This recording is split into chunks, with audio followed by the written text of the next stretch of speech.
Hey guys, it's Katie from Cerebrium Studio, and today I'm going to show you how to post a video on TikTok that is in the correct aspect ratio and size for the platform. You might have filmed a video that you would like to upload to TikTok but you don't know what the correct aspect ratio or size for TikTok is, or maybe you filmed a video with a completely different social media platform in mind. Say for example you were thinking about YouTube and now you want to convert that video so that it's appropriate to upload on TikTok. Luckily it is really easy and simple to upload a video to TikTok, and it's also really simple to transform the size of the video so that it's appropriate for TikTok too. I'm going to show you how you can do this very easily through an online video editor called Cerebrium.com. You can open up your browser and search Cerebrium and go to Cerebrium.com.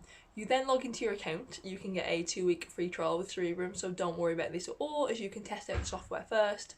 You then upload your video that you would like to change the aspect ratio of. The interesting and unique thing about this particular video editor is that you can also use it to create multiple aspect ratios for your social media channels.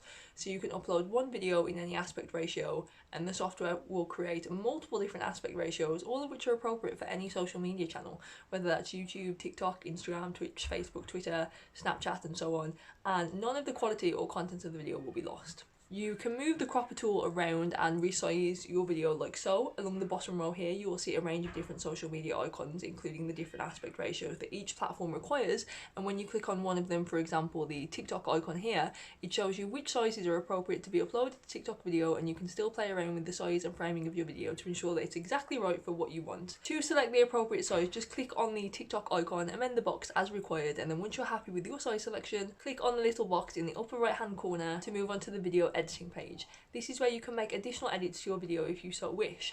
Once you've made any edits that you want, click on the preview button on the upper right hand corner and you're then taken to this page where you can download as many versions of the video as you need, and this will be emailed directly to the email associated with your Cerebrium account. Now you have your video ready to post on TikTok without any watermark whatsoever. As I mentioned previously, Cerebrium does offer a 2-week free trial, so definitely go ahead, check that out and make sure you utilise the free trial. Please do let us know any feedback that you have, and I hope this was helpful.